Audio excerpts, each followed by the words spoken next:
ಮಾಡಲಿ. ಈಗ ಇದು ಮೂರನೇ ತನಿಖಾ ಅಸ್ತ್ರವನ್ನು ಬಳಸಿದ್ದಾರೆ. ಇನ್ನೆಷ್ಟು ಅಸ್ತ್ರಗಳಿದೆ ನನಗೆ ಗೊತ್ತಿಲ್ಲ, ನೋಡೋಣ, ಕಾದು ನೋಡೋಣ. ನಾನಂತೂ ಅವತ್ತು ಹೇಳಿದ್ದೀನಿ, ಯಾವುದೇ ತನಿಖೆಗೆ ನಾವು ಸಿದ್ಧ ಇದ್ದೀವಿ. ಅಂತಃಕರಣದಿಂದ ಕೆಲಸ ಮಾಡಿದ್ದೀವಿ, ಅಂತಃಕರಣದಿಂದ ಜನರ ಪ್ರಾಣವನ್ನು ಉಳಿಸಿದ್ದೀವಿ. ಅವತ್ತು ಇವರು ಯಾರೂ ಕೂಡ ಮನೆ ಬಿಟ್ಟು ಹೊರಗಡೆ ಬಂದವರಲ್ಲ. ನಾವು ನಮ್ಮ ಜೀವವನ್ನು ಒತ್ತೆ ಇಟ್ಟಿದ್ದೀವಿ, ಒತ್ತೆ ಇಟ್ಟು ಕೆಲಸ ಮಾಡಿದ್ದೀವಿ. ನಾವು ಅಂದರೆ ಅಧಿಕಾರಿಗಳು, ಸಾವಿರಾರು ಅಧಿಕಾರಿಗಳು. ಮತ್ತೆ ಇನ್ನೊಂದು ಈ ರೀತಿಯ ರೋಗ ಬಂದಾಗ ನಾನು ಇವತ್ತೇ ನಿಮಗೆ ಹೇಳಿರ್ತೀನಿ, ಒಬ್ಬ ಅಧಿಕಾರಿ 60 ದಿವಸ ಟೆಂಡರ್ ಇಲ್ದಿರ ಯಾವುದೂ ಕೂಡ ತಗೊಳಲ್ಲ. ಸತ್ತರೆ ಸಾಲಿನಪ್ಪ ಆಸ್ಪತ್ರೆಯಲ್ಲಿ, ನಾವ್ಯಾಕ್ರಿ ನಾಳೆ ಶಿಕ್ಷೆಗೊಳಗಾಗಬೇಕು? ನಾವು ಎಲ್ಲವೂ ಕೂಡ ನಿಯಮಬದ್ಧವಾಗಿ ಮಾಡ್ತೀವಿ ಅಂತಾರೆ. ಒಬ್ಬ ಅಧಿಕಾರಿ ಹತ್ರ ನಾಳೆ ಕೆಲಸ ಮಾಡಿಸ್ಲಿ ನೋಡೋಣ. ಇವರು ಇದೇನಾ ಸರ್ಕಾರವನ್ನು ನಿರ್ವಹಣೆ ಮಾಡೋ ಪರಿನ ಇದು? ದೇವರೊಬ್ಬ ಇದ್ದಾನೆ, ಎಲ್ಲವನ್ನು ನೋಡ್ತಾನೆ.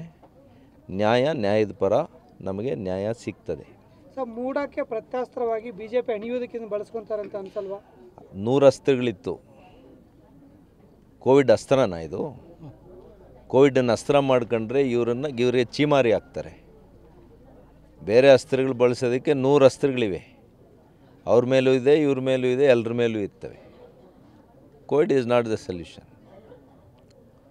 Covid should not have been an issue. ಇಡೀ ದೇಶ ಒಂದಾಗಿ ಕ್ರಮಗಳನ್ನು ತೆಗೆದುಕೊಂಡಿದ್ದು ಮಾನ್ಯ ಪ್ರಧಾನಮಂತ್ರಿಗಳು. ಇದೇ high court every day high court monitor ಮಾಡ್ತಾಯಿತ್ತು ನಮ್ಮ ಕ್ರಮಗಳ ಬಗ್ಗೆ. ನೀವಾದರೂ ರಿಟೈರ್ಡ್ ಜಡ್ಜನ್ನಿಟ್ಟು ತನಿಖೆ ಮಾಡಿಸ್ತಾಯಿದ್ರಿ. Sitting chief justice of Karnataka used to monitor every move of Covid those days. ಇದೆಲ್ಲ ತಿಳ್ಕೊಳ್ಳಿ. ಏನು ಇವ್ರ ಮುಖ್ಯ ಕಾರ್ಯದರ್ಶಿಗಳು ಇವರೆಲ್ಲ ಅವತ್ತು ಕೂಡ ಕೆಲಸ ಮಾಡಿದರು ನಮ್ಮ ಜೊತೆ. ಇವನ್ನೆಲ್ಲ ಹೇಳ್ತಾರೋ ಹೇಳಲ್ವೋ ಮುಖ್ಯಮಂತ್ರಿಗಳಿಗೆ, ಯಾವ ರೀತಿ ನಡೆದಿತ್ತು ಅವತ್ತು ಅಂಥೇಳಿ, ಅಥವಾ ಅವ್ರ ಸ್ಥಾನಗಳನ್ನು ಭದ್ರ ಮಾಡ್ಕೊಳ್ಳಿಕ್ಕೆ